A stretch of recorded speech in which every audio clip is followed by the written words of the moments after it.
that may be the answer, maybe we could, because we already said that somebody would be there, file. The other guy was the Speaker of the House, he's going to know what he was, and that's a long time. Everything's advertised. Yeah. So sure, yes, yes,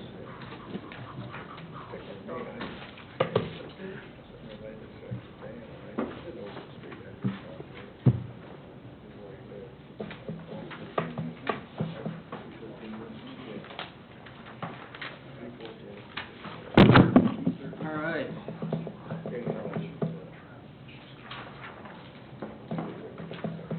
Good evening, everyone. Welcome.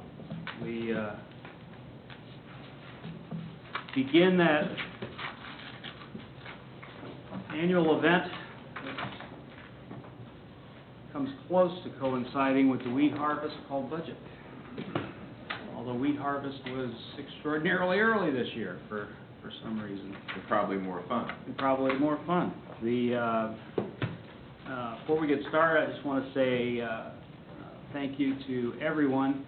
I know Christy and Tori were directly involved in the Festival on the Trails. It was a great success. I thought Saturday went extraordinarily well. Everyone seemed to enjoy the concert.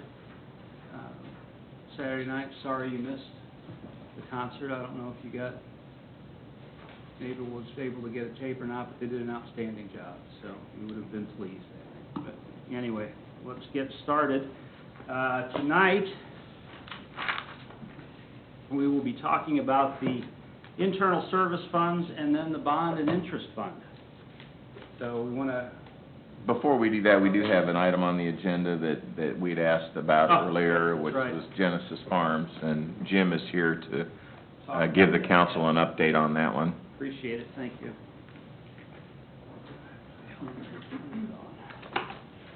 Well, as you know, we've had the duplexes out in Genesis Farms 2 since 2007 was the building permit issuance. And they went under construction in 2008. And after the bank failed, the developer failed, and the building contractor failed, they sat vacant.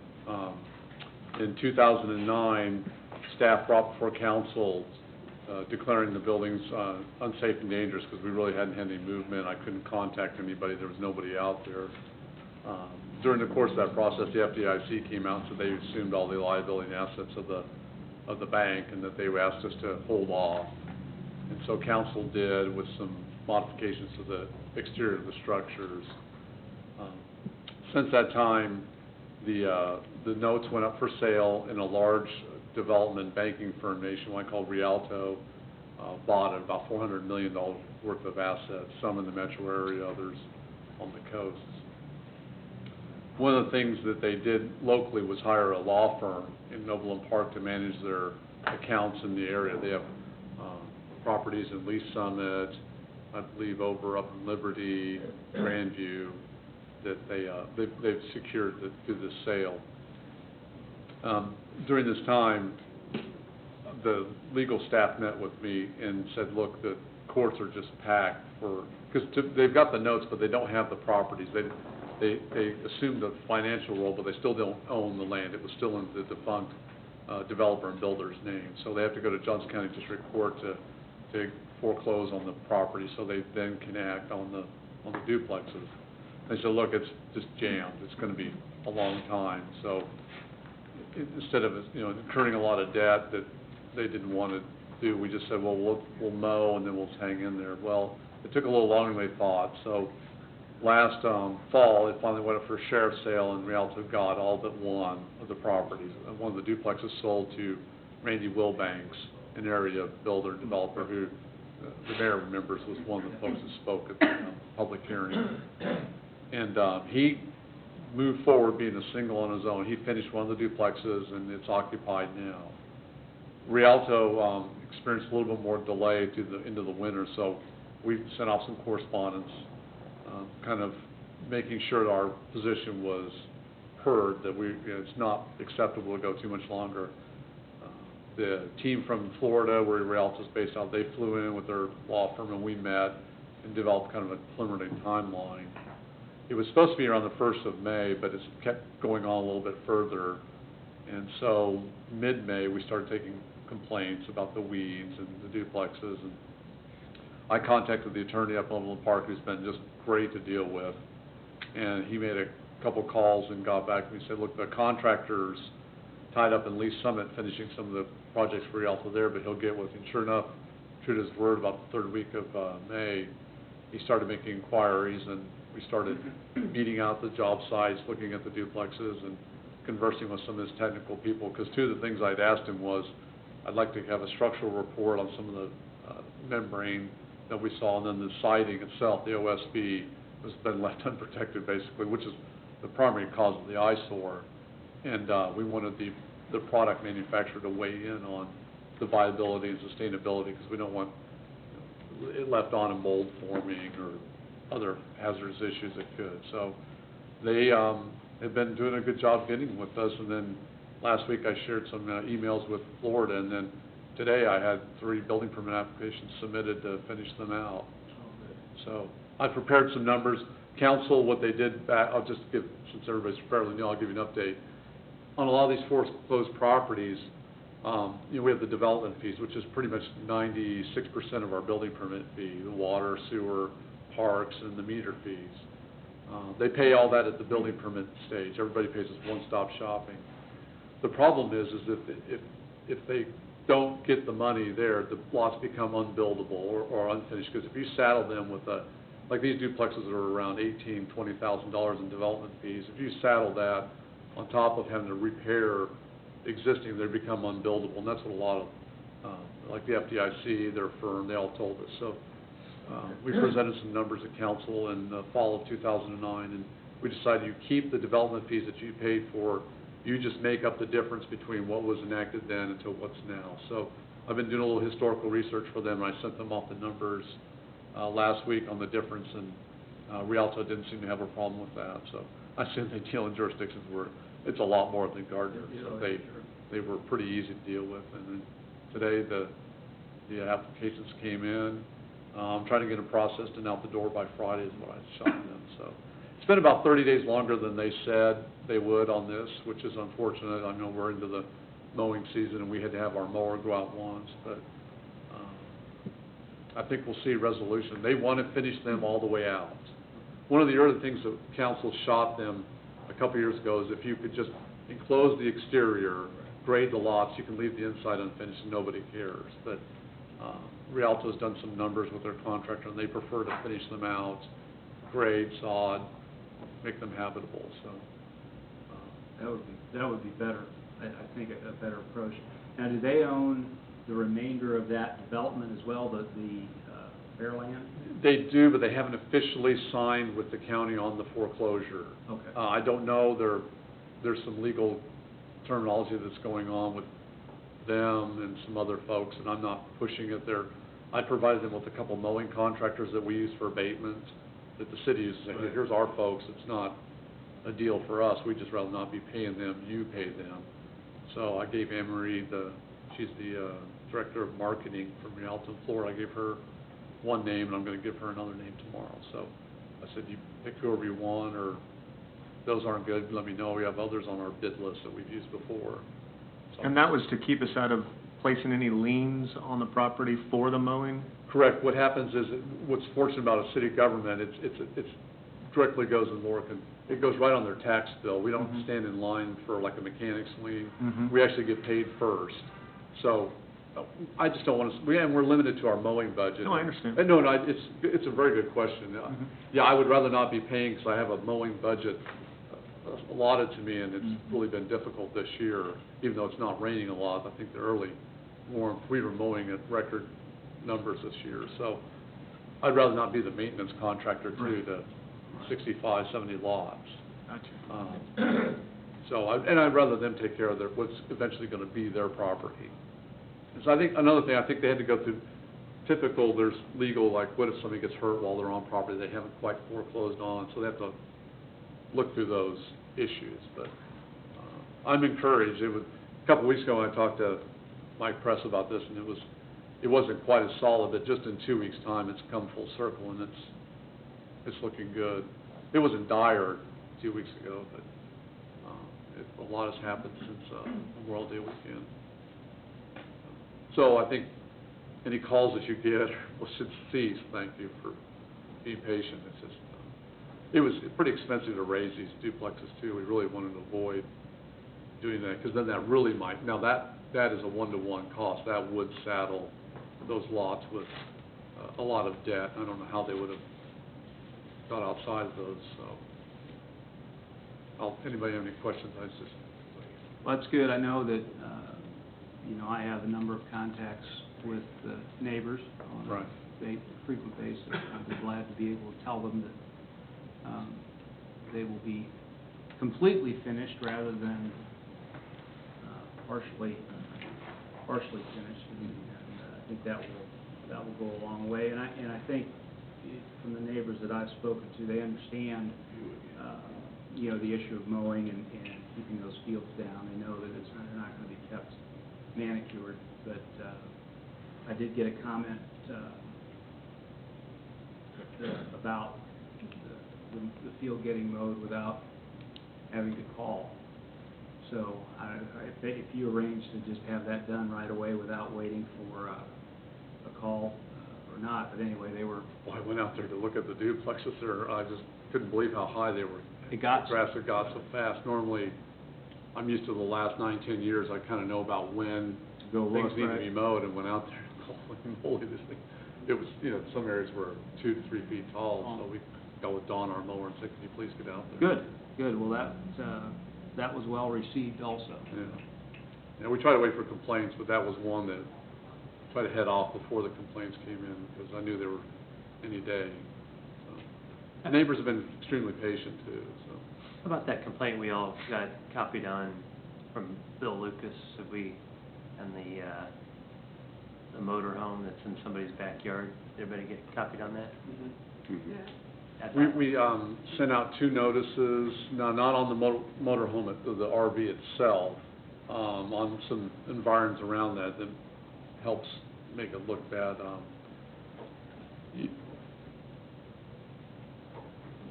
It's legal by the zoning ordinance under Title 18, I think 160. There's no such thing as a size you can have. There's no setback to the property line. I do know, we have 2 fence permits out though on that side of that motorhome. The neighbors are putting in fences together, so. I mean, shouldn't we change that? As no one wants to live by that, do they? Well, but I mean, I would say, I don't have any problem with looking at it, but I know a lot of people that have motorhomes in their backyard that, I mean, that was one thing with the property ordinance, that was a pretty big point of discussion. So, I mean, I think that that's something that we probably need to discuss and determine if that's something that we want to address. I think you should do it in a comprehensive way. I think you should look at a comprehensive plan and take care of that and a lot of other issues that are similar to that are still out there that may have not kept up with the times. I think the last time you all did a comp plan was 98 or 99. The city has changed quite a bit since then, and I think it's time to get to that process to address those kinds of issues, and then you decide, do you want that in your code or not? Do you want to allow those kinds of things or not? Because right now it's allowable by your code. We don't have to do a comprehensive plan in order to change the code, though. No, you don't, but it's probably an effective way to address that and other issues that are related, because there are a lot of issues like that are out there. We get more bang for our buck by rolling them all up and addressing them at one time versus these one-offs. Yeah, and actually, I mean, I drove by and looked at the property. It's unsightly. I wouldn't want it down the street from where I live, but at the same time, there's lots of other people that are storing recreational vehicles in a responsible manner. So there needs to be a way to address it without putting a burden on the people that are being responsible about it. Don't we have an ordinance, though, that says you can't park one of those in your driveway from more than a... In your driveway, but at the back of the house. Well, I mean, do we really have to address the back Correct. of the No, house? I mean, if it's a wheeled vehicle and it's in your driveway, and we have an ordinance against that, it would seem to me that, to also cover wheeled vehicles that aren't on pavement, right? I mean, No, why not? I mean, Because, because it's allowed by your code. Is it allowed by the code, or is It's not it just not? disallowed by the It's not code. disallowed. Council, years back in the 90s, they created the front plane of the yard, what I call pristine area. That is, the front building line of the house is protected from all kinds of items from stored. Behind the house was allowed for basically everything. So the front yard is that area that they wanted to remain clear from obstruction, storage. So you can put boats, campers, RVs. Now, you can only have one, you can't have multiple. For how long?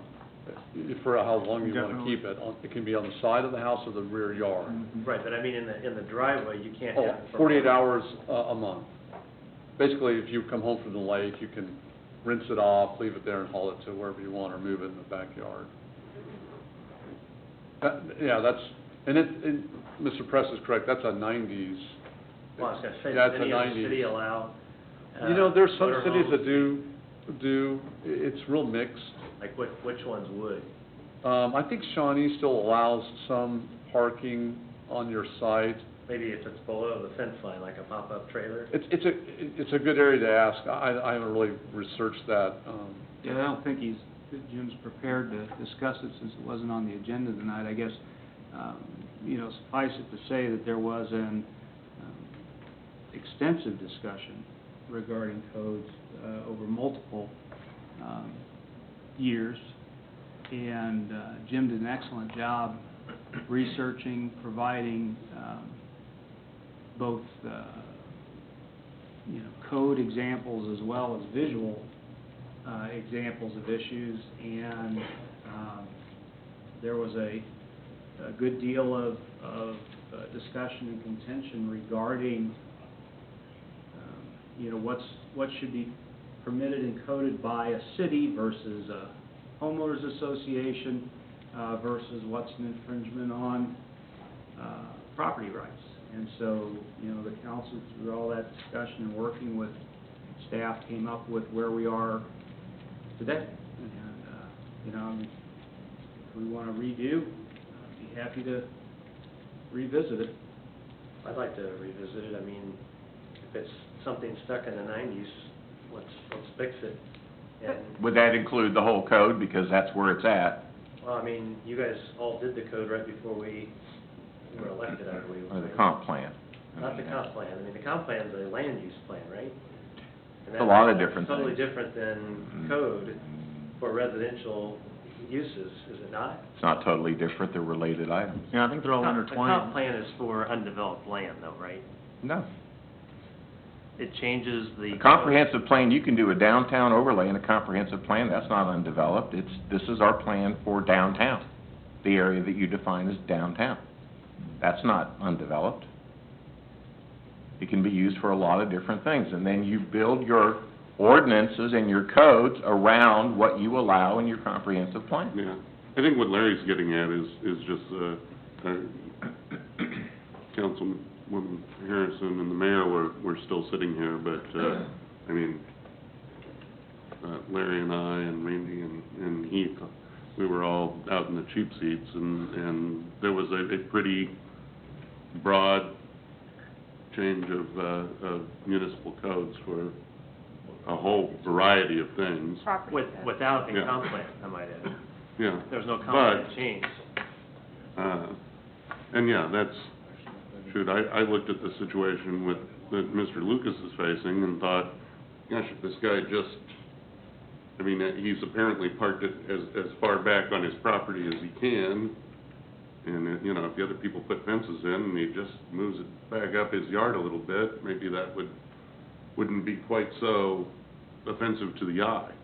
However, I've got neighbors on my own street that have recreational vehicles that are higher than fence height, that are parking their vehicles in their backyard, and it's not a tremendous eyesore, and it's not really a problem. I don't want to punish people that are responsibly storing recreational vehicles, because of the problem that we're having over on Locust Street. I mean, So- if you drive around town, there are a lot of people that store stuff behind their house, so. Yeah, so, but that doesn't mean that we shouldn't look at it. Right, I mean, let's look at But- what everyone else is doing in towns that we consider to be, you know, I guess the other question for council is, one complaint Right, that's. sufficient to go in and... I mean, I don't have a and problem do with something that. that we have countless other concerns.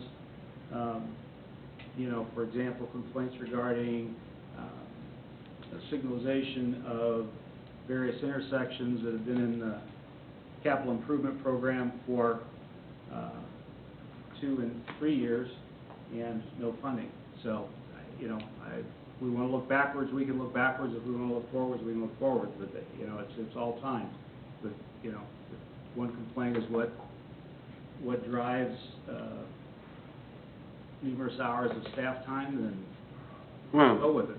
I would ask, has anybody from community development contacted the people with the mobile home? Well, I usually don't contact people when they're compliant. It tends to Okay. let people along. Well, I guess my question is And no that comment, I just. this is a glaring example. I mean, when you drive by and look at it from Madison or from the south side of it, I mean, it really sticks out. You know, and yeah, do we want to do it over a single item? I'm not sure that requires action. But yeah, it's a glaring example. I mean, it sticks out like a sore thumb. It's a long trail. Yeah, it's a big one. Yeah, I don't know who else has been by to look, but, I mean, it really sticks Well, out. we could follow former council members Rainey's and Shepherd's advice and suggest that the neighbors go talk to the neighbors. I mean, that was Well, their... I believe Mr. Lucas was going to do that. Was he? In the latest email I had from him, Okay. so. Well, and that, I mean, that's... maybe that would work. I mean, to it Jim's is, point, it is I mean, he could ugly. intervene and say there was a complaint. I mean, we could intervene and say there was a complaint. Yeah. It doesn't help that there's no But one of the things too is when you do what I do for all the time, you get to see, the one thing hit me was, what hurts is there's no houses behind. Yeah. yeah, it's You just know, there's not the alley effect with trees. That hurts a lot. I usually don't get these complaints Right. because you don't go around town and see the vacant backyard. So that really, that's why I could almost sympathize with Mr. Lucas a little bit. Yeah, there's nothing there to buffer that. Whereas if you go into some of the other neighborhoods that are a little more established. They've got tree lines. Yes, sir. it shouldn't take too much staff time, though, to see what other cities are doing, right? I mean, But, I We mean, can tell you, sir, what other cities are doing. are they doing? Some allow them and some do not. Okay, well, I want to know which ones allow them and which ones In the don't. county, in the United States, in Belgium, where? Well, where do you think? I don't know. well, I think we're How about, also... let's start with Johnson Tell you County. what, why Okay. don't we get back on agenda? I was gonna say, why don't we call for the previous question and move forward? No. I mean, let's just get back on agenda and... Right, I but think this you've is a done work session, and that was, And it's not on the agenda, so the individuals who would have been interested in discussing or hearing discussion about this item did not have the opportunity to see that when we published our agenda, okay, well, let's 6 put it on days another ago. agenda So then, for we'll, another work session. We'll about look at that, and we'll see what the rest of the council wants to do if they want to act on one item. But meanwhile, thank you, Jim, for a great presentation Yeah. and for following up. I hope that those are the last three Yeah. that we have. Actually, I didn't say, there were 3 houses also in there that Rialto owned, and the same contractor has finished all 3 of those out. So, yeah, these are the Yes. last. And that includes the subdivision that was over off of, was it Maple Right, yeah, we don't have any other buildings in this kind of state. and Genesis Farms Right, that were done? right? these are the last 3. We have a couple unoccupied, but they're mowed and they're painted and they look, and actually finished inside, so. These are our last 3 from '08, so. Well, that's great news. Good. Yeah, I'll send you some photos or updates when they start working. It should be pretty good, so. Thanks for your patience, too. Thanks. Appreciate it. Good. All right. Before we ask Laura to start on the internal service fund and bond and interest fund, which are obviously key and important pieces of your overall budget, and before we scribe and sit down and put the whole package together, I wanted to just talk about a few things in general about budgets and the fact that a community's budget, a city or a county's budget, is the real policy document that you create every year. It really outlines your work plan. It is the spending blueprint for what you expect to get done in a particular period of time. You're a policy-making body, and I think that it's critical that you spend the majority of your time crafting policy. Policy being defined as what changes to this community would you like to see, and for whom, and what do they cost. So obviously anything with a price tag can be considered a policy item. I think that if you spend the proper amount of time on the philosophical outcomes, the goals, the ideas that you have established for what you want this community to look like, the process will go effectively and will be crafted at your direction in a way that hopefully captures the council and mayor's blueprint for the future of this community. I have seen councils, again, in Johnson County, some of them have one budget meeting with their council, and it's the public meeting, and that's it. It's done. Staff does the budget. They turn it in a couple weeks ahead of time to the council. They have a public meeting. It's over. I've seen others go many meetings. There's no right or wrong. It's what your preferences are. But my experience tells me that we can spend lots of time, lots of hours on lots of details that at the end of the day probably don't make much of an impact, and that's where policymakers end up spending their time. I'm going to encourage you all to spend your time at the policy level, at the high level. There are going to be changes you'll see in this budget. You should ask questions about those changes if you would like more information, or if you don't understand it, or if you want to challenge it. But I think that if we spend our time on what do we want this community to look like in 2013 and beyond, then we can have a really enjoyable, fulfilling experience in crafting a document that meets the needs of this community and spells out your work plan for at least a year and perhaps beyond.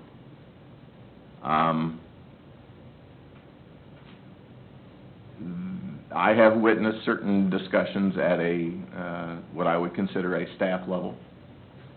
I have seen those kinds of conversations with a council turn into lengthy conversations about something that at the end of the conversation, there's very little impact one way or the other, no matter what the outcome is. So given time being as precious as it is for all of us, I hope that we spend our time discussing important matters, matters of policy, matters of what this community ought to be, what you want it to be, what your vision is for this community, and how that can be fulfilled through putting together a document that provides a spending plan that says, if we spend this, here's what we can anticipate to achieve. And if we don't, here's what we perhaps won't be able to do, and here are the impacts of that as well. So just kind of a broad overview. I will probably reiterate a lot of that in the budget memo that will come out when due, and when you have the entire budget in front of you and are able to see the whole package. So with that, I will turn it over to Laura to discuss her first piece. Well, actually, if council is willing to entertain this, because some of you are new, and because there are citizens that watch the recording, I thought I would actually, with your permission, kind of go over budget as far as what are funds I think there is some confusion among the citizenry, and maybe they just haven't really thought it through, so that's why they're not, I won't say they're confused, just uninformed, as to how budgets work, other than what Mike said, it's the policy document. Governmental accounting is divided into fund accounting, and while we do comprehensive annual financial reports to try to make it look like private sector accounting, it's not. And the easiest way to break this down is fund accounting. Each one of our funds, you're going to hear me talk about internal service funds and general fund and bond and interest fund. Each fund is a self-balancing checkbook. And some funds can move money back and forth between them, just like your home savings to checking or checking to savings, and some funds are specifically restricted because the revenues within them are restricted by law or by council policy or whatever as to what they can be spent on. So I think a lot of times people don't realize, they hear, you've got a big piece of money over here, why can't you fill this hole with it? And the answer may be because the law says we can't.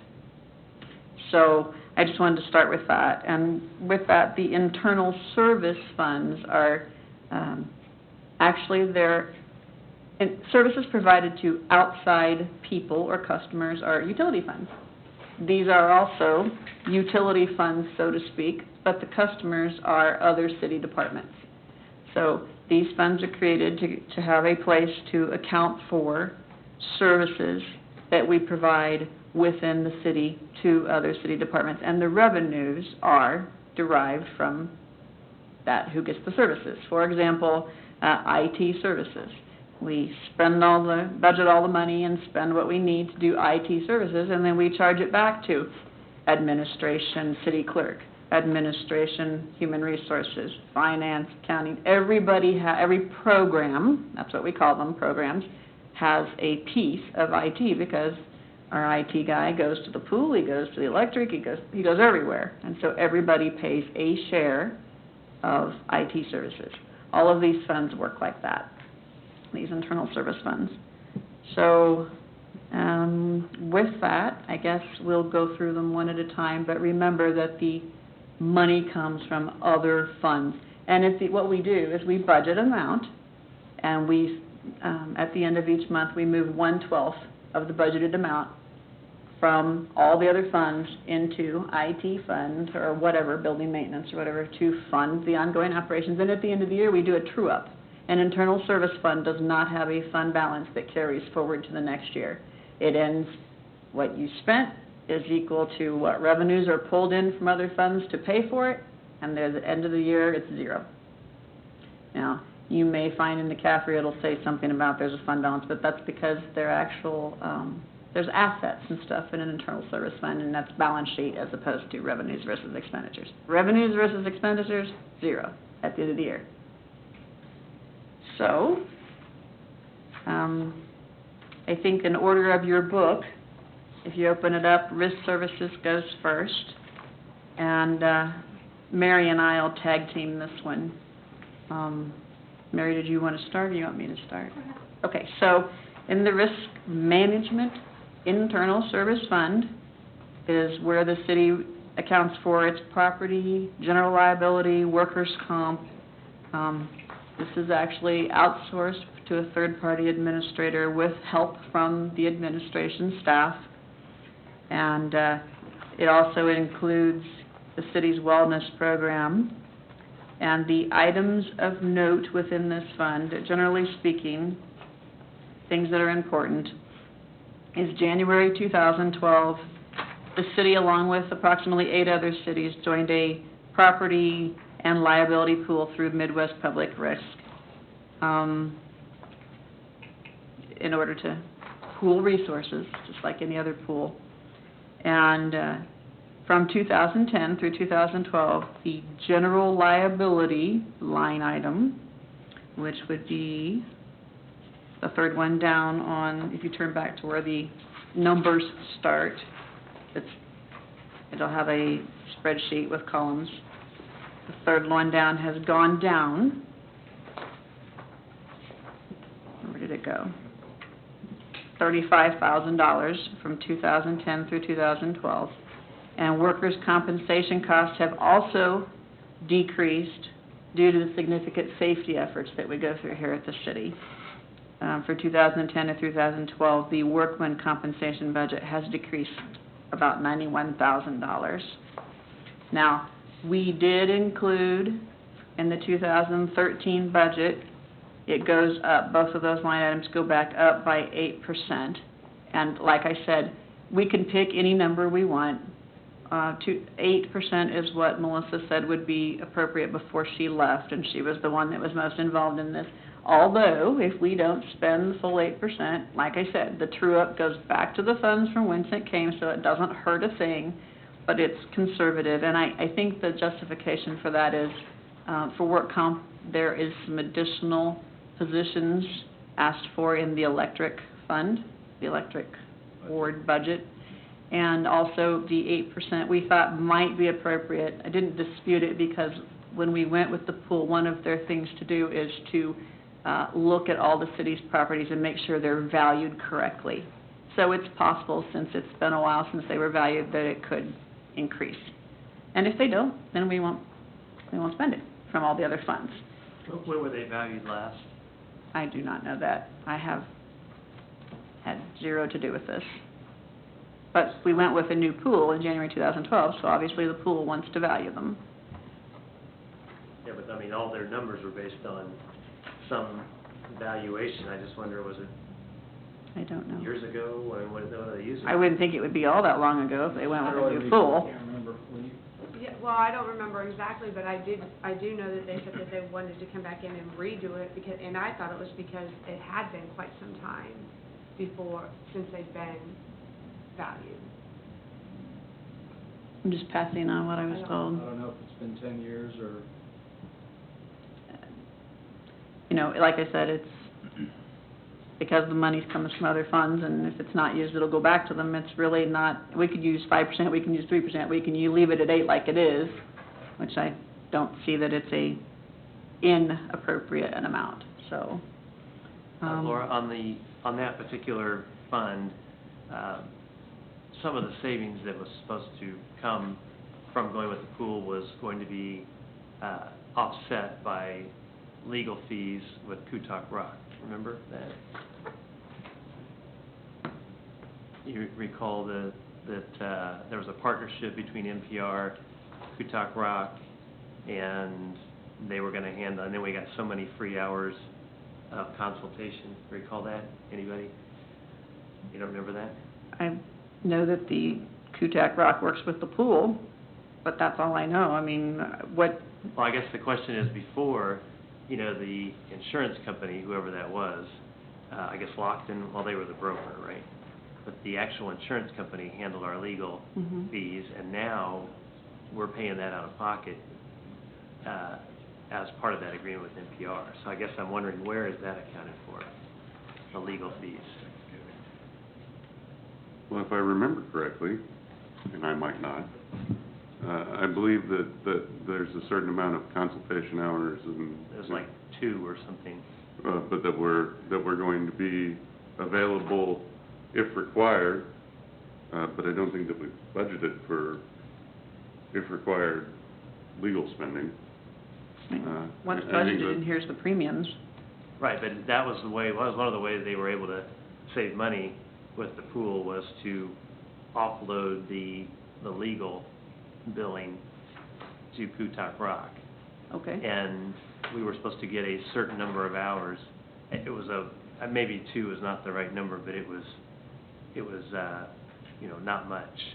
And I'm just curious, you know, have we budgeted for the legal fees that are now something we pay for out of pocket, as opposed to what the insurance company used to pay out of pocket with their corporate attorneys? There's no additional budget in here for legal fees above and beyond the compensation, or the Well, we might want to... Well, Premiums. and We might want to look back at that, because, I mean, am I wrong that before the insurance company, you had a claim, you went to the insurance company, their lawyer did not bill us for that service. They gave us legal advice, and now we are on the hook for the legal advice on our own. I won't dispute you one way or the other, I have no idea. Yeah, I think it's something that we all need to refresh our memories But, about. as I said, if we have to spend something, it's paid for, I mean, we won't spend anything that we don't have to. Right, but I mean, before, we didn't have that expenditure as a line item. Now It we was do. probably, though, included within the costs that we Even were paying. premiums either way. Well, And the that's premiums, correct. one way or the other. Right, but it wasn't a variable expense like it is now. I mean, the premium covered the legal expenses, and now it does not. So, We can look into it. We have to get confirmation on whether that's the recollection's correct, because if there are expenses that come later, if they're not included. And we have to see how much they are and whether they're significant enough to budget for. I'm ready to. Yeah, but if we don't really know of any pending litigation or suits We can- coming up, it's awful hard to We can ask questions. budget for Yeah. lawsuits. We just want to make sure that litigation. if Larry Yeah, we can understands the ask- arrangement correctly, then that's clarified with We the can ask budget. questions. And I don't really think that, I'm not sure you're right on this one, Larry, but it bears clarification, if that's what you want. Okay. I think that's what we need, yeah. Okay. Other than that, as you can see from 2012, what happens every year in any budget, in any fund, is we make conservative budget estimates in every fund across the board, where we try to be very careful about including revenues that we don't think, that we don't know we're gonna get, and we don't include expenses for too much of a catastrophe. We try to be conservative, and then every year, partway through, what you see a 2012 budget column and then a 2012 estimate. The estimate means revised budget. So you fine tune it. So you make your budget for 2012, then this time when we're going through 2013, we also look at 2012, refine it, look at 13, and then you keep an eye on the out years, 14, 15, for a 5-year time span. That's the way we do it. So this is the same cycle we go through every year. You revise the current year, it's almost always down in every fund, and then you start at 13 because your 2012 ending fund balance affects your 2013 beginning balance, except in the internal service funds, which are all zero. But I thought I'd throw that out there while we were there. So you will see in 2012 estimate that in general, it's gone down $66,000, and then in 13, because we're conservative, we just talked about this, 8%, we went back up. So perhaps the 8% will cover whatever legal expenses we may be on the hook for, maybe it doesn't, but we'll ask the question. And with that, I really don't have anything much else to say about the risk fund, because all it is the premiums and a couple of paper clips. There isn't even any personnel in this fund, it's outsourced. It's just whatever staff time it takes to make it go.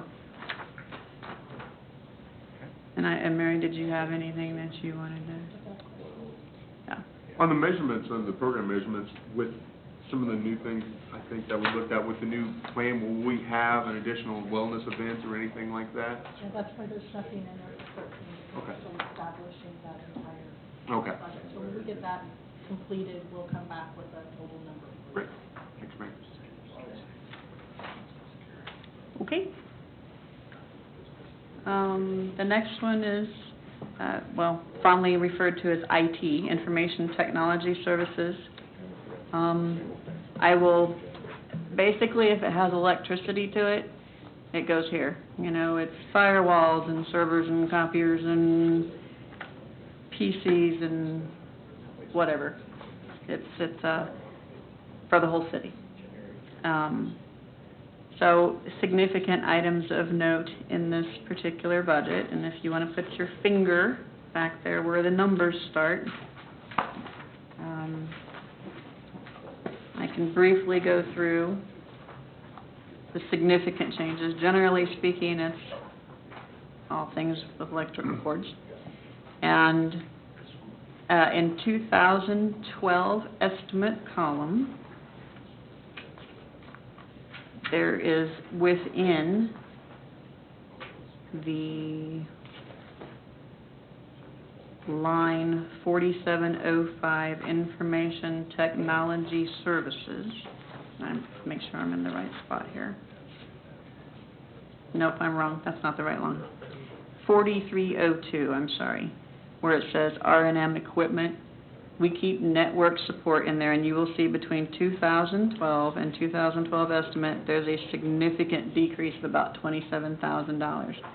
I had originally budgeted $50,000 for network support, but we're halfway through the year, and I still had some block time from some old that we haven't had to use yet, so I reduced that in half, a little more than half, because we're halfway through the year, and because we needed to upgrade our SQL servers. We have, for Laserfish and Parks and Rec, both run on SQL, and our SQL servers are using the operating system SQL 2000, which is no longer supported, and you can't get software, and you can't even get anybody to talk to you if something's wrong with it. So they should have been upgraded before now, but we held off, we deferred those costs, and so now it's a big deal. So because I know I'm not going to use all that network support, no matter what happens, I decreased it, and I put in an extra it's $8,000 for the servers estimate. So I'm sorry, I just looked at the wrong line. The SQL servers are needed to be upgraded. They were $6,000 for the operating system. And also, we're going to throw in the Exchange server software while we're there. It's running on 2003. So that's easily covered with a decrease to that line item, R&M equipment.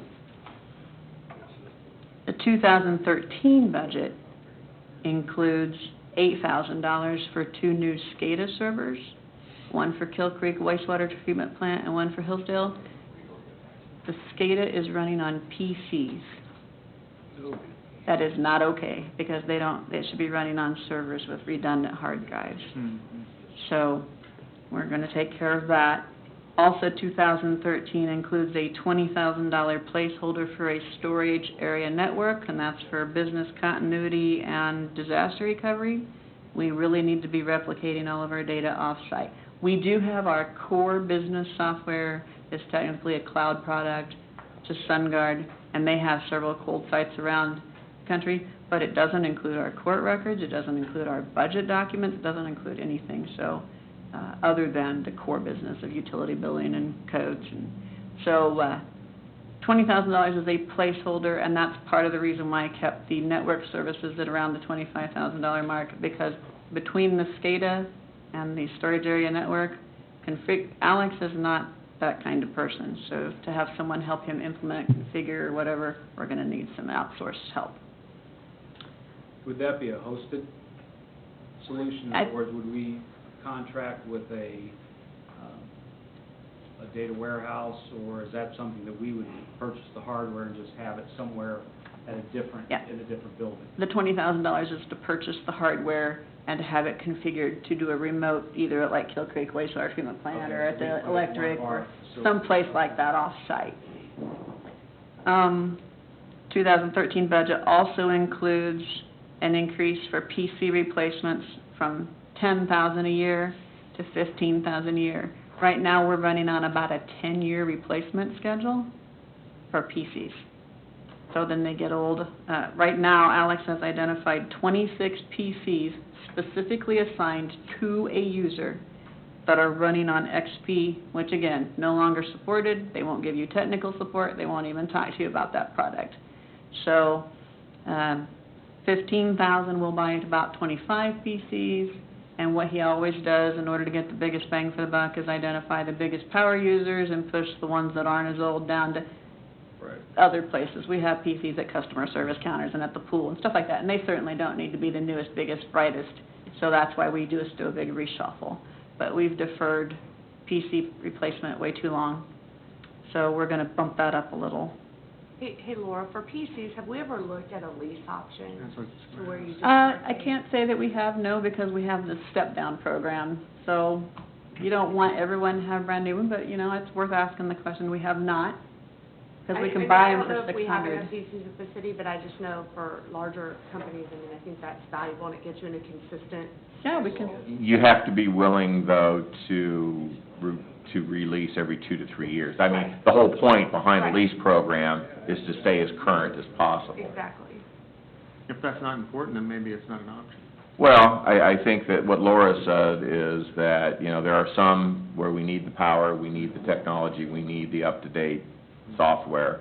There are others that can be relegated that we wouldn't be able to do that with. We couldn't take them out to the pool or to some counter somewhere to be used for another 3 or 4 years because it's just an operational device. So, Right. but again, I've seen those programs, you know, if you really want to be up to date, they're pretty slick in how they work. And maybe it's something just to consider and identify units that are maybe core services units, and those are the only ones that are part of the lease program, and then we maintain some of these other units that serve the pool and serve. There's a lot of ways to, certainly a lot of ways to do it. Do the directors have laptops? There's a couple of, ones that we check in and out as needed. We don't What have, do you guys do when you travel? we check one out. I just wonder, I mean, it's like the directors, if they, as much as everybody travels, it seems like they ought to have laptops and not have to check them out. I don't know. Does that sound, We have I mean, we don't travel that 3 or much. 4, but we just say, hey, I need a laptop, anybody using it, you take it with you.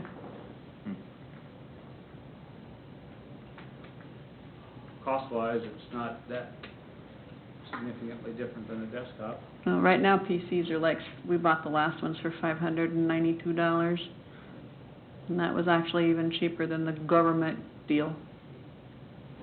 So we didn't even use the government deal.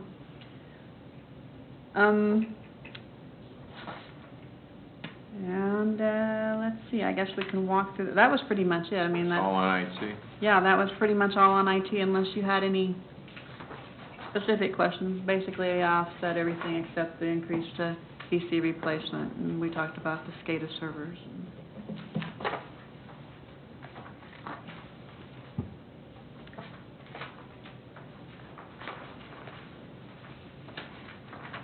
And with that, Dave's got building maintenance, that's his. Building maintenance was a program that was established in 2006. Prior to that, it was kind of every department for themselves. City Hall was, we had a janitorial contract, and when anything broke, it was kind of whoever blinked or was not paying attention was assigned the job to get the contractor in. So it was either me or Jim Sherman, or maybe Stewart would run around and deal with it. In 2006, we established it as a internal service fund. As Laura said, the charges or the cost for this are charged back to the client departments. It's a staff of 1, the building maintenance supervisor, a combination of Mr. Fixit, contract manager, and just inspector, and then triage specialist. Responsible for City Hall, the police station, the Energy Center Administration Building and Distribution Building, the Senior Center, and Public Works Building. Contracts that are managed are the janitorial, service contract, pest control, HVAC, service and repair contract, and then solid waste collection. The water and wastewater plants, though, Dean does not work with them directly as far as services, does provide pest control. He manages their pest control contract. When we do go out for pest control, he also gets the parks and Gardner Energy for the parks facilities manages their own pest control, and then Gardner Energy manages pest control for their substations, since just due to security issues and specialty issues for entering. Last year, the big accomplishments were just finishing a couple of jobs that were started in 2010, the gas fire suppression system for the computer server room, and the lightning suppression system was finished up last year. Or this year, also administered the replacement for the roof at the Energy Center Administration Building. One thing that's coming up this year is the Gardner Energy has secured or in the process of securing a generator for City Hall. We've had, whenever we have an electrical outage, we have a very, very short window to shut the servers down because our batteries. Building was designed for a generator, was never installed. We're working to get a location for that, and Dean will be assisting Gardner Energy in that process. So, Mr. Green, do we have a UPS system that backs that up or not? We do have a UPS system, however, we've got, we might have 30... Half hour, Yeah. half hour on battery. It Yeah. wasn't even quite that. So half hour on batteries with no generator. That's Correct. correct. That's not a good combo. No, it's No. No. We had when was it, about 2 weeks ago, That last we were hour. scrambling. I bet. Yeah. So I didn't mean to interrupt you, but where is the generator cost that we're, Well, the generator itself is coming out of Gardner Energy, will be paying for that. We have some money in our budget that was originally for this year that was going to go into just some interior painting. We're holding that in abeyance to assist in that cost for anything such as like a screening fence for it, possibly the pad for it, but we'll be working with Gardner Energy to get that installed. Had some discussions as far as getting a location for it. It'd be somewhere on the west side of the building. But we haven't secured that yet, but I think we're coming very close. good?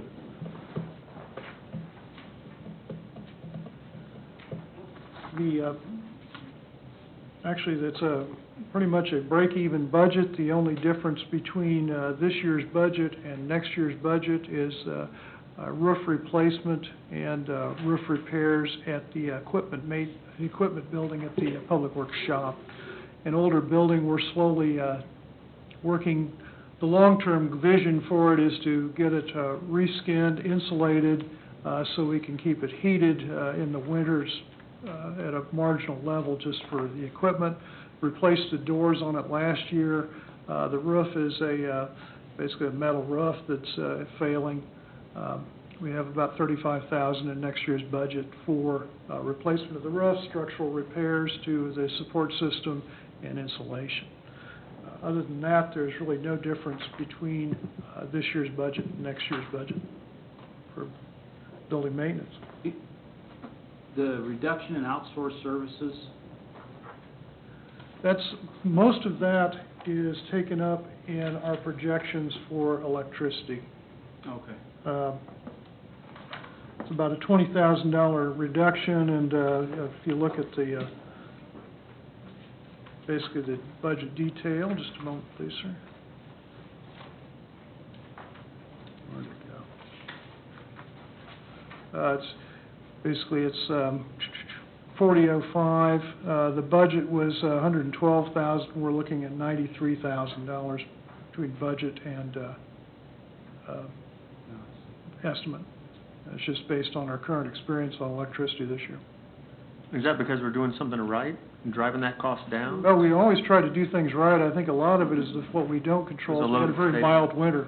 Gotcha, okay. This is an all-electric building, Mhm. and that's, Oh, so, yeah, and plus the other facilities, of course, it's commensurate. Thanks, David.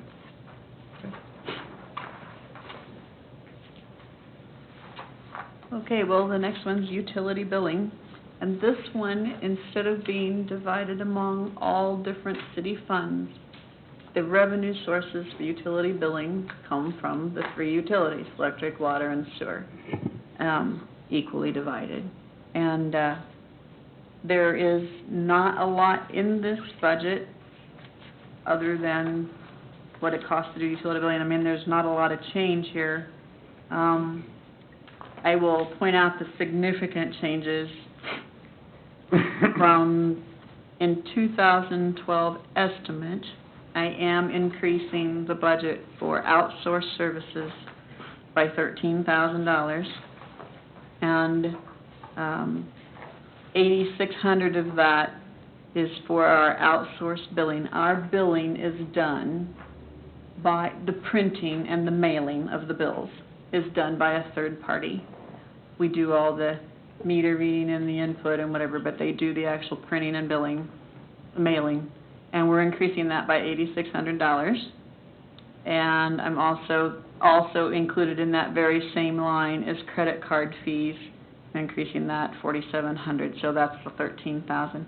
Now, last year, for those of you who are new, we went through I went through a long analysis of credit card fees because it sounds like a lot of money, and it is until you divide it among three funds and talk about how you're guaranteed your money you don't have to worry about bad checks or whatever, credit card, that's the credit card company problem to collect if it's wrong, and it saves time on shut-off day, and it saves staff hours. And so I redid that same analysis and went through, it was like a 4-page analysis, but basically speaking,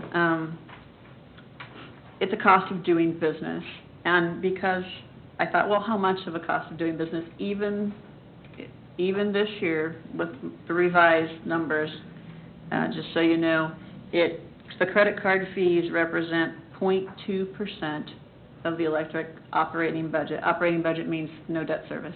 So 0.2% for electric, 0.46 for water.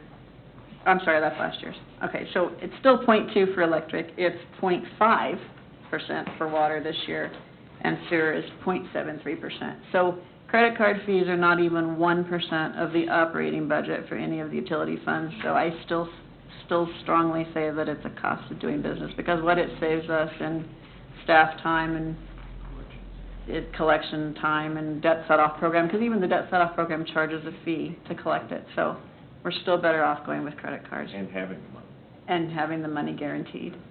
And, we went through a whole thing about passing it back to the citizens, and there's all kinds of rules and stuff on that. Basically, unless you can find a way to send it back to every citizen as a convenience fee in an equal amount, because it can't be based on fees or based on the amount of their bill, it turned out to be a cost of business.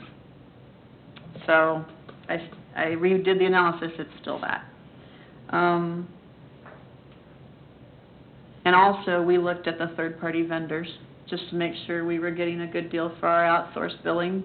And we talked to the ones that have been calling us lately, and there were 3, including the one we're doing now, and we're still 6 cents cheaper to go with the one we have. And 6 cents doesn't sound like that much until you start talking about how many bills we do a year. It's $12,000 difference to even consider changing it, and that doesn't include to the next lowest. So we're still fine. We went through the due diligence to make sure both these things were still okay, and they are, and that's other than that, I've got a whole big $1,300 in there for a new touchpad meter wand, because we have 4 meter readers, so we're always one short, and because they're out of maintenance, they're so old they won't give us a maintenance contract, so every time one goes down, you're even one less, and so you might have 2 for 4 meter readers, so I'm going to buy us a new one, $1,300.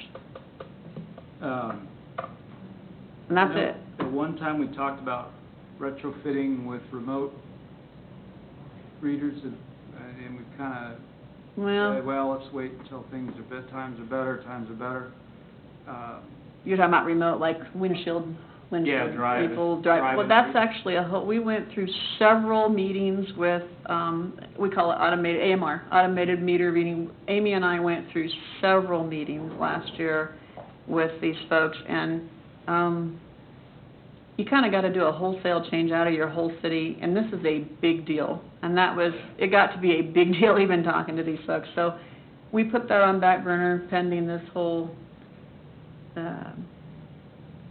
utility board thing. Because really, we don't want to make that decision and then somebody else take that on. So it was a big deal. Every time we talked to somebody, it got bigger.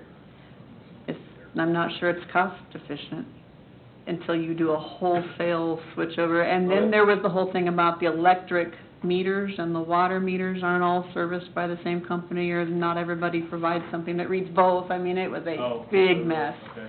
So it got to, I'm not saying it can't be resolved. It got to be a big enough decision that I think maybe it's best to go to a board if that's where we're going. If that's the direction we're going? Right. Okay. So that was part of the discussion of Yep.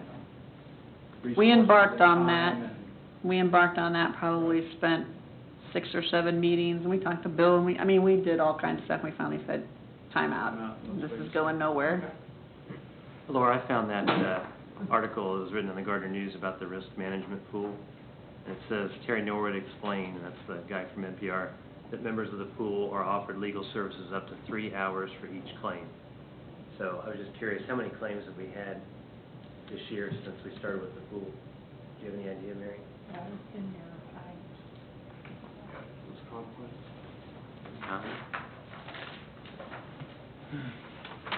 and not all claims require legal to the point, I mean, very seldom do your claims require legal as well. I mean, even in the our side, maybe one a year, we might have a lot of work comp things, but we might have one that requires legal. I can't tell you on the property and liability, because I work with it, they're estimating about 30 claims, 2011 was 13, but out of those, and I couldn't tell you actually how many went to legal, but I haven't heard of legal. I mean, our claims are pretty minimal at this point, but 3 hours per claim, I mean, you would have your deductible, and then you would have to pay that additional insurance. So are the workers' compensation claims, are they the more laborious for attorneys, or? No, not really, no.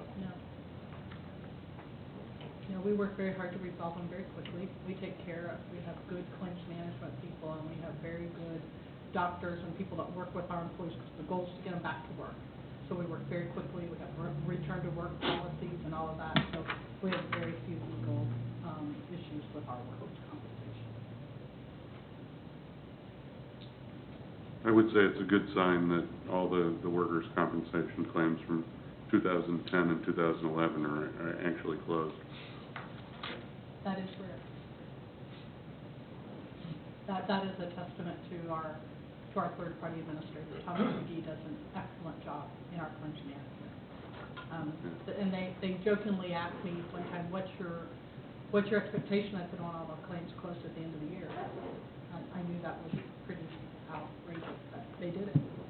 Yeah, well, most good companies will have a good return to work policy in place, so.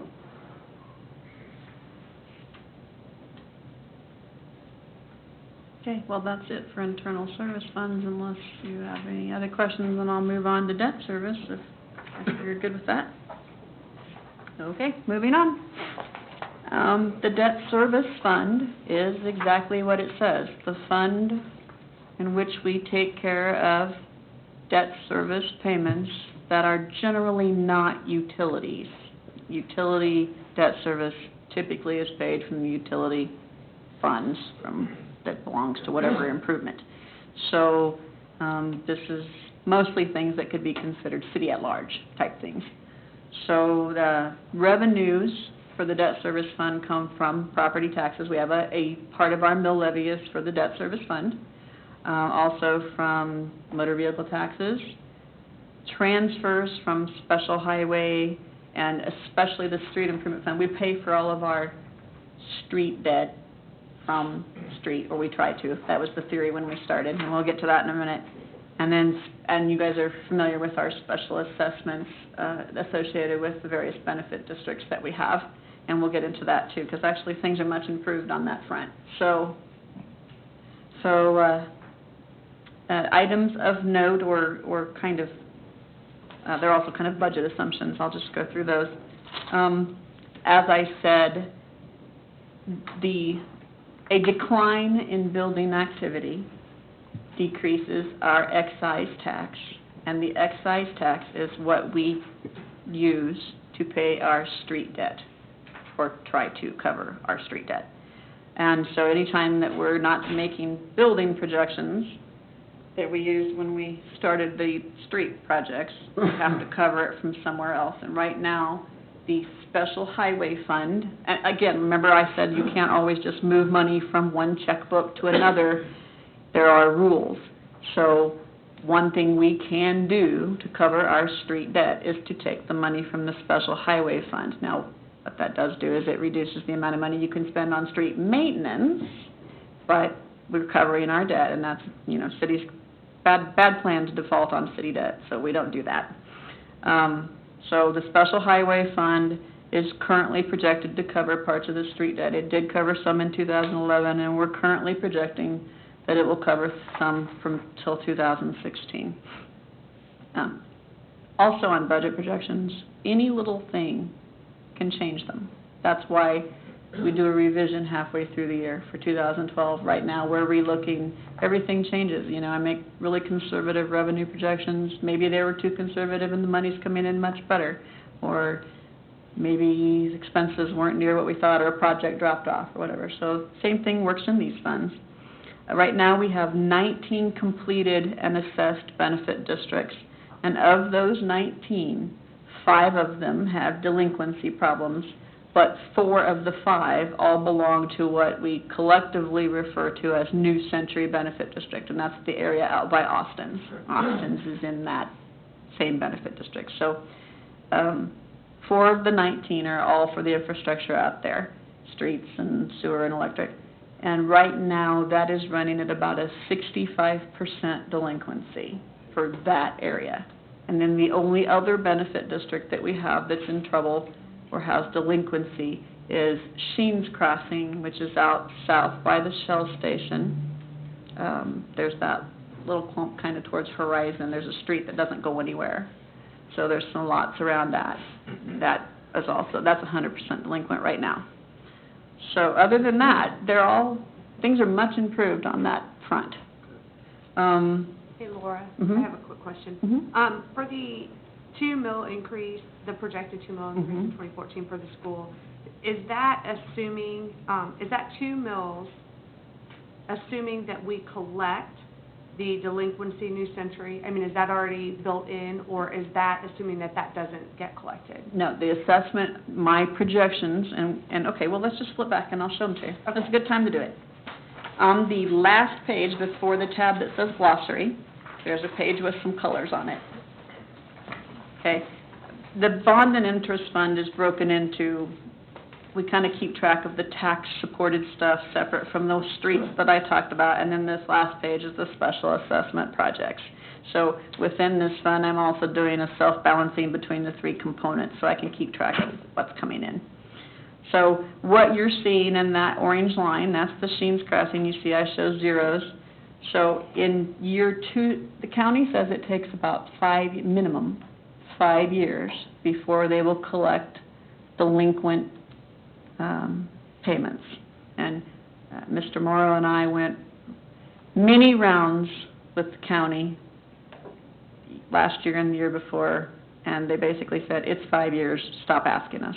Because I tried to get them to do some others a little earlier, and they weren't going to have anything to do with it. So that I'm projecting coming in 2015, which is the same time the school payments start. So yes, it's built in, but they're kind of separate. The school always pays. So. Well, I'm just trying to figure out if there's any, I guess maybe the better question is, if these delinquent property taxes were collected, what would that do from a mill perspective? Would we still have a 2 mil, or? It is entirely possible, but I'm not projecting it right now because it's not conservative. It is entirely possible that we won't have to do that. Okay. Because if you collect some of these, or if properties change hands, they pay the back taxes and you don't even have to go through the county's collection process. Anything that causes those delinquent payments or any of these delinquencies to be paid changes everything. So because that's still out there, I just wanted to remind you all that we've been saying all along, in a vacuum, the school benefit district street project was worth 2 mils, in a vacuum. So none of these things happen in a vacuum. When we talked about sewer rates and whatever, any change, any refinancing, any new project changes everything. Or maybe any new development changes things to the good. Or an increase in taxable property values, more than I was anticipating, changes things to the good. So yes, there's lots and lots of things that can happen, but I'm just reminding you, in a vacuum, I said it was 2 mils, and that still holds. Okay. So let's finish up special assessments while we're here. Sheens Crossing is delinquent. Like I said, New Century, the 4 benefit districts making up the infrastructure out there is about 65% delinquent. That's the blue. And then that little rose or pink or whatever you want to call it, that's only about 20% delinquency. Actually, and that one's coming in pretty good. So altogether, benefit districts altogether is running about 28% delinquency right now. But if any of these should come in, that all changes. I actually had an early payment on Center Street Commons. Used to be one of our problems, and they paid ahead. Some property changed hands, and they paid all their delinquent, not only their delinquent, but everything that's going to happen too. And they don't get an interest break when they do that, but they went ahead and paid it all. They didn't want to deal with it. So the 6.5 mills that we increased because of the 19 delinquencies, how many mills have we repaid of that, or have we recouped of that 6.5 mil increase? Well, you're asking in a vacuum, though, not as Well, I fund mean- balance, I so, mean, the whole reason we raised the mill levy was right. 19 people were not paying their taxes. And now Well, we we- say that we are. Most of them, It was never all of them, it was basically these same ones, even back then when we did the 6.5, and we were also including the Russell Benefit District pending that we were assuming was gonna be, because it would delay, we were kind of assuming they might do that when it came to payments too, so, a mill is $130,000. So we've recouped, well, there's really no way to break that down. The extra payment that I got was $200,000, so that's $1.5 million, but that's not really how this works. I mean, it's all about the fund balance on the first page, where it says bond and the page behind the blue page that was talking about assumptions and whatever, is all these things combined, and the funds available is in the 200,000. But, if somebody stops paying, just as much as if something good happens, if something bad happens, the city has to pay. So I'm not able to say how much we've recouped just yet. I mean, I'm not sure how you would ever know that, Councilman. I mean, when the fund balance got to the point where we weren't concerned about delinquencies anymore, then we can start rolling it back. We never projected to roll that back much before a 5-year time frame. So you get us through the same 5 years we're dealing with on all the city funds that have issues. Things get so much better in 2016 and 2017 in every way without anything else happening, just because we sold so much of our debt on a 10-year time frame. And there's nothing wrong with that unless development stops. So if one project comes in, it just changes so many things in so many funds. I know that doesn't specifically answer your question, but I don't know that I can specifically answer your question. I will keep track of this all the time, and if it starts looking like we can change the mills, we will. But I'm not comfortable with that right now. For example, let's just say, right now, my ending fund balance for 2013 shows $208,000. Go back to the last page with all the colors on it, and just look in the 2013 budget column at the number right below the pink box. $229,000. That's Russell's. We have an agreement that says they will pay, but what if they don't? So I can't do anything yet with this. With this $208,000, I can't say, oh, it's okay, let's roll back mills. I can't do that. I have an agreement that says they'll pay. And that's why I've included it in the revenue as if they will. Because if they don't, well, then there's going to be litigation or something, but I can't. You have to be conservative. But assuming they do pay, then we'll be able to reanalyze it for the next year's budget. Oh, I'll always reanalyze. I'll reanalyze again this time next year. Decreasing the mills because. Yeah, sure. Or maybe you want to move them to the general fund for a year to do something. Maybe you want to do a street project, or maybe we don't decrease it because it takes care of the 2 mills that we were worried about for the school district. Maybe we, instead of lower, you don't want to do this lower raise to your citizens. That's not fun. So maybe instead of increasing 2 mills for the benefit district for the school, like I've been saying, maybe you don't have to and it just holds flat. So anyway, that was pretty much the discussion on special assessments. Like I said, things have gotten a lot better. Center Street Commons is no longer a problem for one. So let's go back. I was reading on this blue summary page. Other assumptions included in this is a 1% increase in the tax revenue for 2013 because the county appraiser has said we can expect a 1% increase in the value of taxable property within the city. So I built that in. And I made the assumption that Sheen's Crossing, as we discussed, won't pay till 2015, but like I said, if something happens, that changes. Do we know, are they currently on the market trying to sell that property? Is something might surprise us that Mhm. they're. Yeah, it's on the market. Mhm. Land Source? I can't remember. Shadow Lane Investors. Shadow Lane Investors, that's right. Yes, it is on the market. And Christie brought up that the school campus is debt payments will start in 2015, and we have 50% of that. So, the school district are good neighbors, they always pay. So it'll be our 50% at large is what I was referring to for the 2 mills.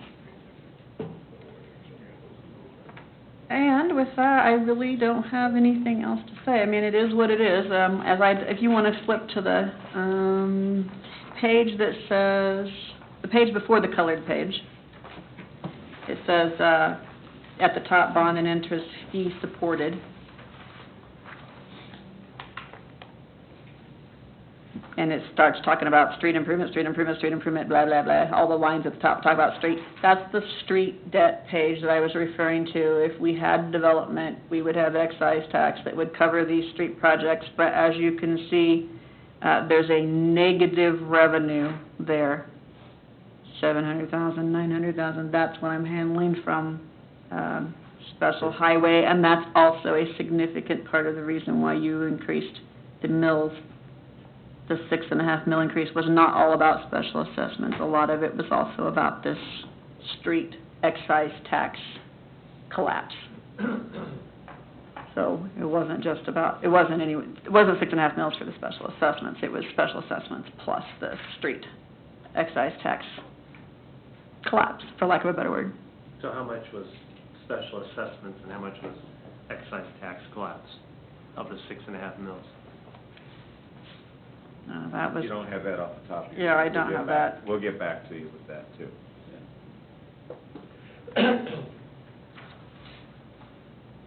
The other thing to keep in mind when we're talking about the 6.5 mils, I know Laura, you pointed it out, that there could potentially be no 2 mil increase for the school district, but we do talk about capital improvements long before we start talking about budget. And I will remind you to go back to your capital improvement fund binder and look at the deferred capital improvements that are in there. You know, we've been asked for signalization of Lincoln Lane and Moonlight. We've been asked for signalization of 167th and Moonlight. We've been asked for signalization of Madison and Center, additional signalization, left turns at Madison and Center, asked for signalization at 183rd and Center, and signals are a couple $100,000 each, give or take. Opening. So, you know, just under 2 mils gets a signal project that can start moving some of the general fund capital improvements that have been deferred, in addition to deteriorating roads over that period of time. So that, you know, we can't look at these individually. We have to look at this as a total budget, a total plan for the city. Yeah, a great many of the funds are intertwined in some way, and we try to go through them one at a time so that you can kind of get a picture, but, you know, like I said, the street improvement fund is tied into the bond and interest fund, and so is the special highway fund. The special highway fund is tied into the street improvement. They go back and forth, and the utility funds are tied into the general fund, and it's just, some funds have to stay separate and stand on their own, and some move money back and forth between them. All the internal service funds take money in from all the other funds. Utility billing takes money in from only the utility fund, so that's the way every budget in every city is. It's not just us, that's just how it is. Now, Lots of rules. The other item to think about that we've talked about is stormwater fund and fee. We've talked about transportation funds and/or fees. So if we would want to look at it from the standpoint of saying that 2 mills a year will be transportation, we take that 2 mills out of that general fund item and allocate it specifically to that and only for that. And same with stormwater, to that and only for that. And then we can go to, I don't know if we'd need to go to vote, that's something we'd have to I think your research stormwater, you those might things. have to. I think we would for stormwater, and then, you know, with that say, okay, well, that's what it's gonna be, and, you know, I mean, 2 mills is just But a a simple, number, but it could be a mill, so that there's money going into that stormwater fund to address those issues when they arise. I think here's a simple explanation. Last year, we moved a mill and a half. And when I say move, you've got a mill levy of 31 and change right now. And last year, bond and interest is a part of that, general fund is a part of that. Last year, we decreased the bond and interest mill and inflated the general fund mill. Bottom line was exactly the same. Right, and we can still do that. That's what I was saying, bond and interest fund tied to general fund. You get, project comes in, somebody pays a special assessment. When a property changes hands, they pay all the back. Maybe they pay the future. Maybe we can decrease the bond and interest mills and increase the general fund mills, take care of some of these projects you're talking about. You can do anything you want with general fund money, hence the name. You can spend it on. There are no rules, as long as you have the appropriate levies and whatever. So we can always keep the bottom line the same and move some money over to the general fund by increasing the mills there and decreasing bond and interest to take care of a lot of things. But I think Or I can do both. Right, and I think if we were to do something like that, we should allocate it Sure. to specific projects Do that. so that we know exactly what they're doing so that it's going. And then the other item from last year that, and we obviously haven't got there, that we talked about, there was some general, I don't want to say consensus, but there was at least a lot of discussion about looking at staffing tables for public, or for police. And I know we had talked about increase or desire for an increase and then backed off that, so I don't know if that's something that we want to think about too as we go forward, because it was a point of much discussion during budget last year, was the staffing table specifically in the police department, so. Mr. Green, I've got a question for you with all this being said. How much longer can we defer when we talk about street improvements as an example? I mean, what's the threshold on deferring such things as an example before we are not doing our fiduciary, performing our fiduciary responsibility to the citizens? I mean, how much longer could we defer street improvements based on this 2013 to 2017 budget? The thing that's basically what's working in our favor is the fact most of the city was built within the last 10 to 15 years. Mm-hmm. Typically, though it varies based on usage, you'd like to do an overlay or some sort of maintenance on a 10-year cycle, Mm-hmm. plus or minus. Right. You'll say we haven't done any, except for or some reconstruction we did in a subdivision over the last 2 years. We haven't done any major maintenance in subdivisions since '07. Can't give you an exact answer, but the clock is running. The longer you wait, as they always said, there's a curve. Mm-hmm. At this point, your maintenance is fairly cheap. When it finally deteriorates, your maintenance becomes very expensive. We have a road we'll be bringing to you at the next meeting on Mulberry, where it has gone to pot, and we're going to have to reconstruct it. So yes, the clock is running, and it's probably before the funding comes in. Yeah, and that answers my question. Thank you. In that, there's a threshold there that if we forego or if we pass that threshold, it's more expensive. I don't know how, exponentially it would be more expensive, but Right. to your example of overlay, so now we're, in a reactive state versus a proactive state, and that's the reason why I was asking. That's So I think I think we need to be mindful of that when we're looking at these numbers and looking at the street improvement as an example. We need to understand what we can do now within that 10-year cycle, which we're approaching in various areas, and be able to expend those dollars for those updates. That's just my 2 cents from a building maintenance perspective. One thing we've kind of checked it over the last several years, and it always dials into using the 10-year criteria, Mm-hmm. which of course needs to be adjusted based on condition. But rule of thumb with the street inventory we have now, it's about $1.25 million a year would be able to keep you on a nominal 10-year cycle. We made So some- 1.25 million per year of a 10-year cycle? Right. So on a 10-year, if you spend $1.25 million a year on street maintenance, that would keep you on a Mhm. more or less 10-year maintenance cycle. Okay. Thank you. Mhm.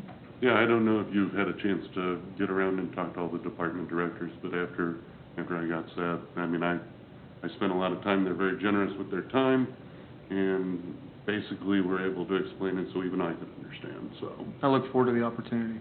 yeah, that's, all of them are just great help. And you recommend Danny Hackler for the ride? Yeah, if you go for a ride-along, go with Danny Hankler, because he's a heck of a young officer. I had a question on schedule. Everybody has a copy of the revised schedule in front of them. We're taking off July 9, which is a Monday, which would have been a normal work session. Am I missing, or am I reading it incorrectly? So we are taking off July 9. We are. We are. Okay. Oh, never mind. We are. Yes, we are. Okay. Can I ask you a couple of process questions? Absolutely. So, I guess this is more, Laura, for you. How do you, how would you prefer, if there's things as we start going through this, whether it be futuristic items for discussion or what have you, that we want more information on, or we'd like to know, you know, I'll use an example, newsletters. If we say, you know what, we don't want to do monthly, we want to know what it costs to do a quarterly newsletter as opposed to what we're spending today. How do you want that information? I mean, do you want us to just send you our list as far in advance as possible, or would you rather wait till right before this discussion? If you know you've got some questions out there like that that are going to take some research, you may as well send them as soon as you think of Okay. them, because Okay. that'll have to track that down. I don't have any of that stuff off the top of my head, and some of them I would have to go ask somebody and dig out all the bills. And Okay. And then, my next question is, and actually, this is probably twofold, but, you know, we've had some discussion or debate this year about, you know, there were some things items that were put in the budget last year, I'll use the snowplow truck, that actually did not get approved, once it came up to vote. If we see, I guess I personally am torn as to whether we continue to, I mean, if we see things like that we want removed, and just say, nope, we're not gonna do it,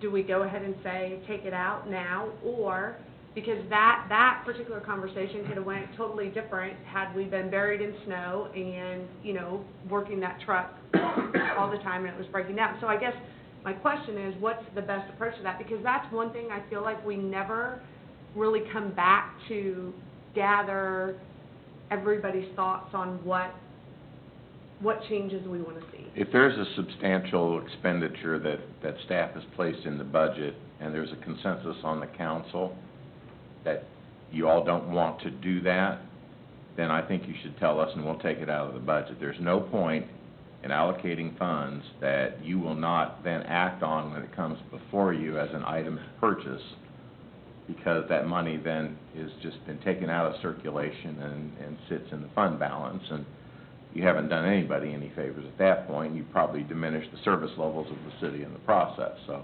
I can tell you, based on my knowledge of this staff, that if they've put something in the budget, they need it. There are professional standards, there are other reasons why those things are there. If it's in the budget, that means I approved it. Now, the governing body has every right to say, we don't want to spend those dollars on that truck because it might not snow.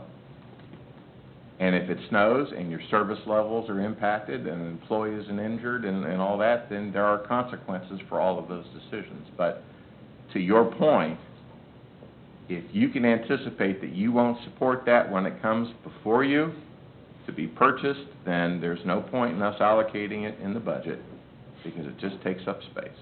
And I think if that's the case, then that conversation needs to be had now, not after staff's gone through the work of assuming it's in the budget, therefore, and going out for bids and making the assessments and researching the, the cost of current maintenance and all those other things that they do before they bring it to us. So, I think we need to have that discussion now, rather than later. Is there a way for those type of items, what I'm afraid happens is we come to these meetings and then it's in their packet and we see that line item's there, but that's not really the opportunity for any of us to do homework and really come to that consensus. Do we have to then table it till the next meeting?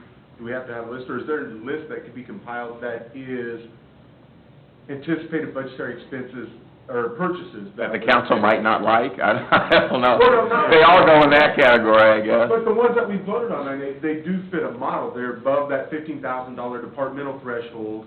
They're capital, in some way. So is there a list that could be compiled to be figured into an item on one of these meetings, so we have that list in advance to say, I may question the purchase? We can certainly, and again, I've done this a variety of different ways, but if we had a substantial change from a prior year budget of an amount that was of note, then we would put that on what we call a supplemental piece of paper so you could see it separately. We can identify probably 4 or 5 things that might fall into that category in this upcoming year and give you some notes about that in the materials that we distribute to you about what significant changes are going to occur in this particular budget, this department's budget. If you see that it went up $108,000, here's why, then you'll have that and you'll be able to ask that question at the appropriate time. I find a lot of value in that exact thing, that it's, rather than being a line item, it's a line item with descriptions and reasoning behind stuff. Sure.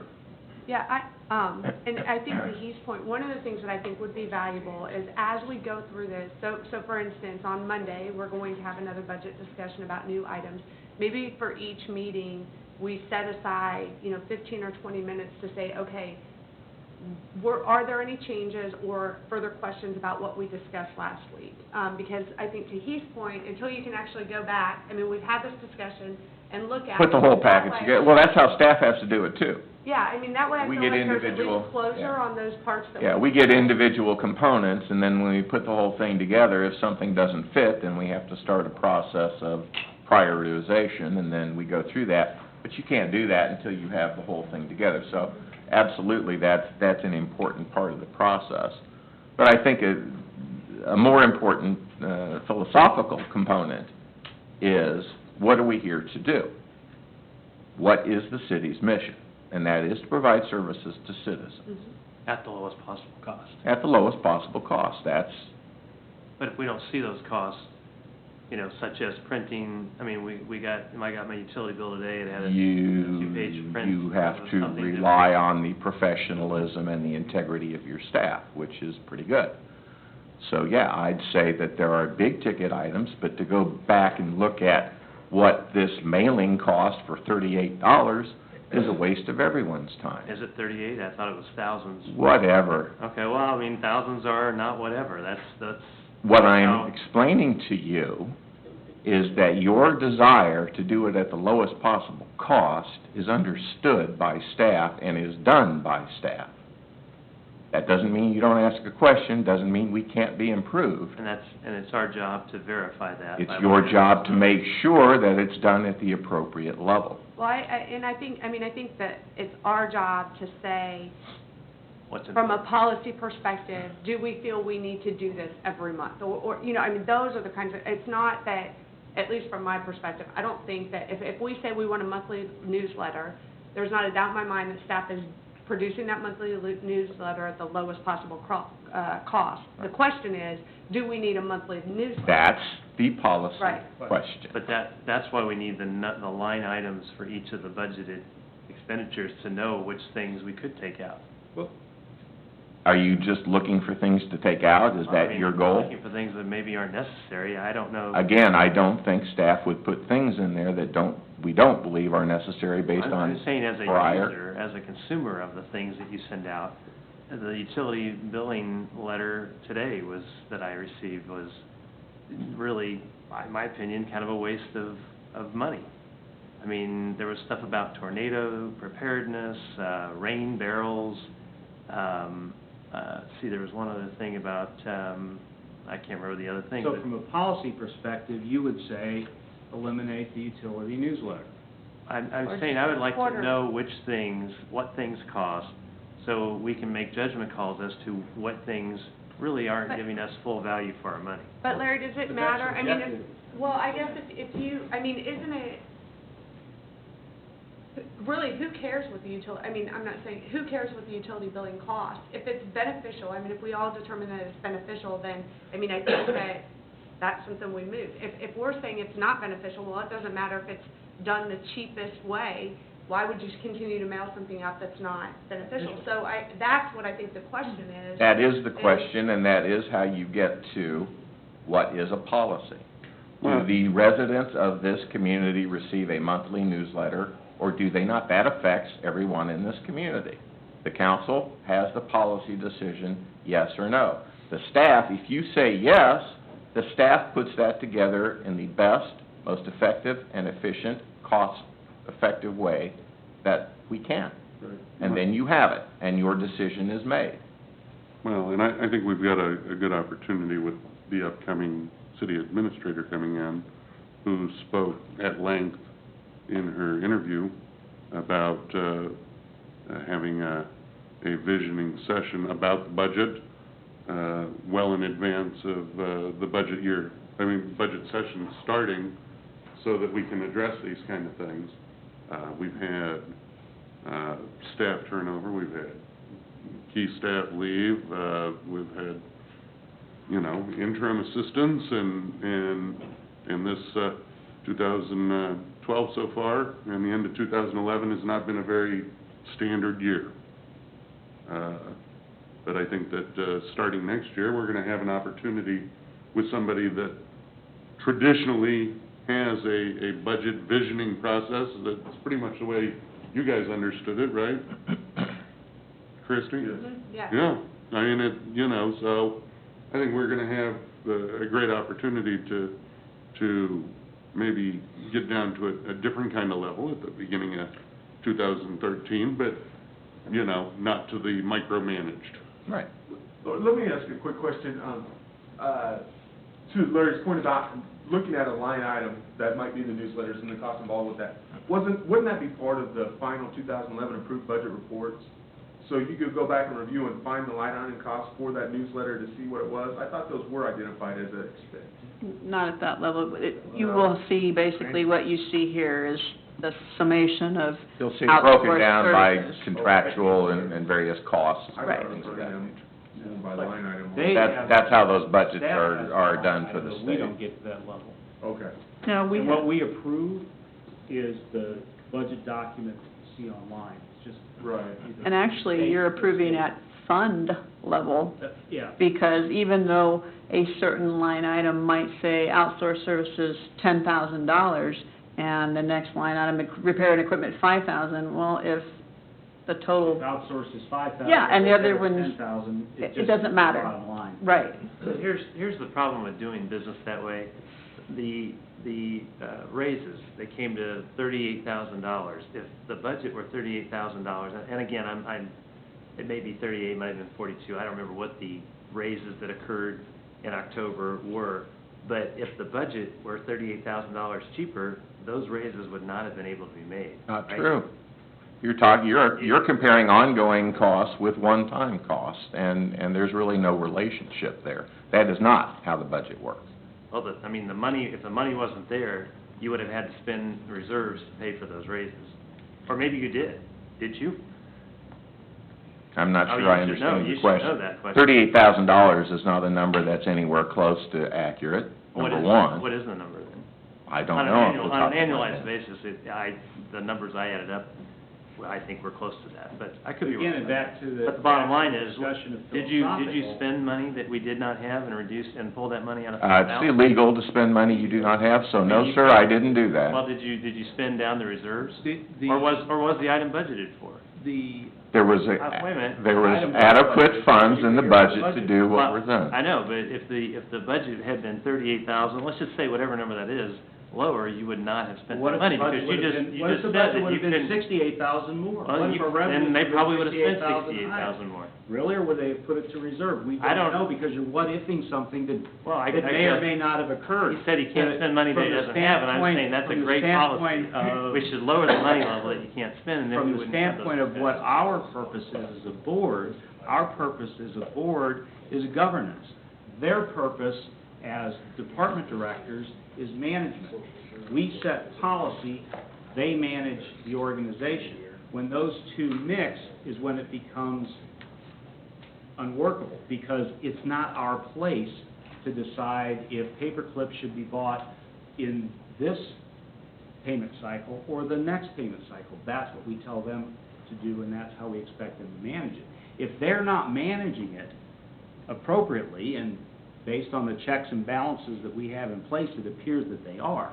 But if they are not, then it is incumbent upon us as a governing body to take necessary action through the city administrator to correct that situation, not make decisions about line item expenditures that have been budgeted for and in their judgment as professionals appropriately covered with the revenues that we have in place. So, since we're talking about expenditures and whether or not we want to remove expenditures, we talked tonight about a roof.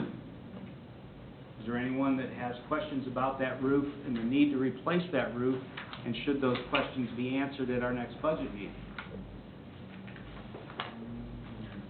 You know, I hadn't considered it enough yet. Yeah, and part of that problem is that we didn't get this until tonight. So I would like to ask that we get the information that fills in each of these tabs on the same date that we would get the information for our meeting. So, and because, I mean, how can we ask intelligent questions or even know, I didn't even know there was a roof until. But that's why can't we just, instead of doing that, I mean, if the point is to discuss it tonight, why can't we say, okay, the next meeting, the first 20 minutes, anything from the previous meeting that you want to discuss? I mean, is there... That's fine, but don't you agree that we should have these documents before we come into this meeting next week? In my opinion, it doesn't matter, because Does I to me. think I could look through it, but until somebody sits down and explains it to me, I mean, that's where the value is. Well, I would like my copy before. If you don't want your copy, then that's fine, but that's doable. No, it's not. I cannot, no, sir, it's not. I Well, cannot do last it. year, we got the entire book before we started the There budget. was more than one person doing it last year, sir. Yeah, I Laura was took doing Saturday it. off, sir, for the first time since Memorial Day. Yeah. Laura did that with Melissa last year. You know, And Well, we have and Mike, this, I mean, Mike's done it, and he is, you know, taking a position that Melissa had last year, right? Is there anyone else? I mean, no, wait a Is there second, any- wait a I'm asking, second. no. No. You brought up a request, and I'm asking the rest of the council, is there anyone else that absolutely needs to have it before the night that we discuss it, and because it is inadequate to identify questions at that time or shortly thereafter, to provide staff time to research and bring answers at the next budget session? Is there anyone else on the council that needs that? Moving forward, are we going to allow times at the following meeting, to Christie's point, for follow-up questions to what we received this evening? If that's the way, If that's the case, then receiving it pre-printed, I don't need that. I'm comfortable receiving it tonight, analyzing that to I'm the with fact, Christie. submitting questions so department heads can perhaps answer that in preparation for the meeting following. so then, since 4 out of the 5 individuals who vote, although we are not voting this evening, since 4 of the 5 individuals who vote feel that it is perfectly adequate to receive these numbers the night of the meeting, identify questions, and have those questions answered at the beginning of the following meeting, then that's the way we will proceed. very good. I just want to say, the internal services budget, You have I the mean, same it's- number of people, I mean, honestly, as you had before. I'm not talking. Well, I realize you're interrupting me. Well, I mean, the mayor's I'm just- making a statement and I'm not making a defending statement, I staff. made the statement, and we've moved on to Councilmember Morrow, who has a statement to make. Yeah, I just wanted to say in terms of the internal services fund budget, you know, I think it's very telling that the budget increase from 2012 to 2013 is only $5,800 out of $1,861,600.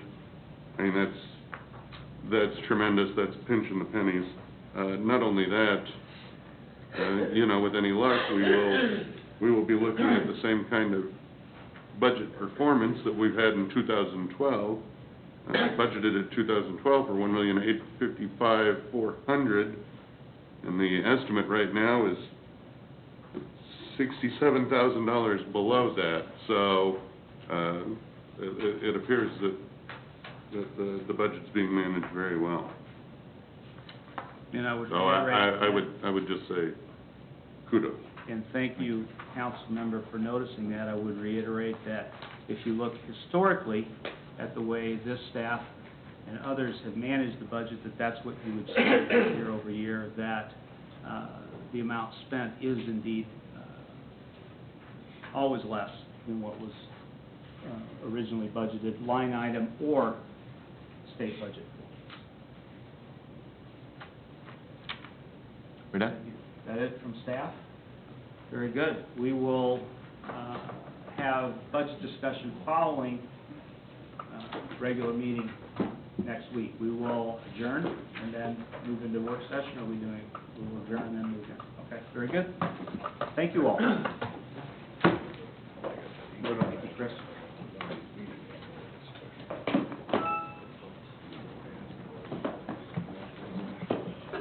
Do you know how many people were at the conference today? Did you get a decent count?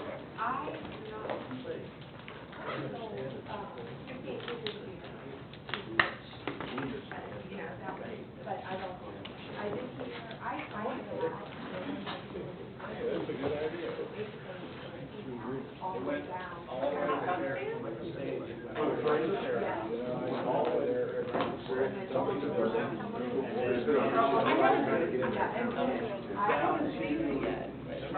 Steps on the Presbyterian, west, and then